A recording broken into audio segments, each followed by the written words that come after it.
বার্ষিকী অনুষ্ঠান আজকে পালন করতে যাচ্ছি। এই অনুষ্ঠান কংগ্রেস আয়োজিত ত্রিপুরা রাজ্যের প্রাক্তন মুখ্যমন্ত্রী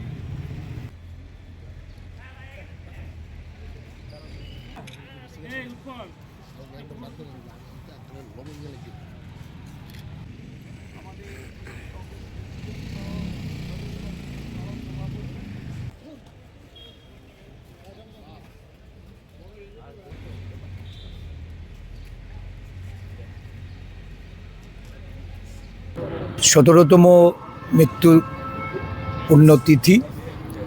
এই উপলক্ষে প্রদেশ কংগ্রেসের পক্ষ থেকে ওনার স্মৃতির প্রতি শ্রদ্ধা জানিয়ে সারা রাজ্যেই এই দিনটি আমরা যথাযোগ্য মর্যাদায় পালন করছি। সুধীররঞ্জন মজুমদার আমাদের অনুপ্রেরণা, একজন সহজ সরল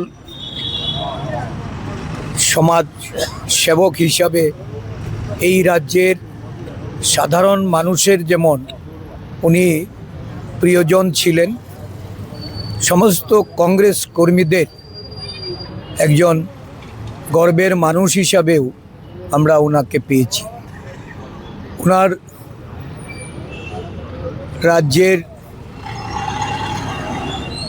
প্রশাসনিক দায়িত্ব নিয়ে উনি যে সাধারণ মানুষ থেকে শুরু করে সমস্ত অংশের মানুষের জন্য যে কাজ করে গেছেন, আজও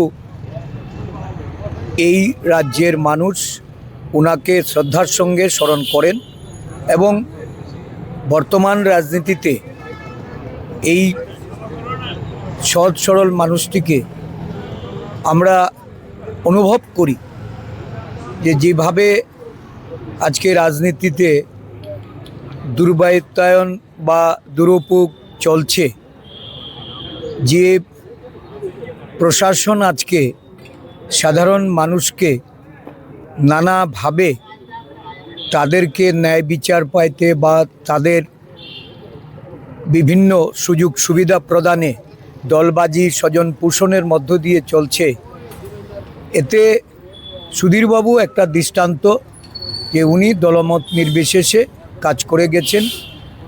আজকে ওনার প্রাসঙ্গিকতা সকলেই এটা উপলব্ধি করেন। বিশেষ করে রাজ্যের যুব সমাজ যারা কর্মসংস্থানের ক্ষেত্রে যে ভূমিকা ওনার প্রশাসন নিয়েছিল বা কর্মচারীদের তাদের ন্যায্য প্রাপ্তি তাদেরকে পাইয়ে দেওয়ার জন্য উনি যে পদক্ষেপ নিয়েছেন, এটা এই রাজ্যের ক্ষেত্রে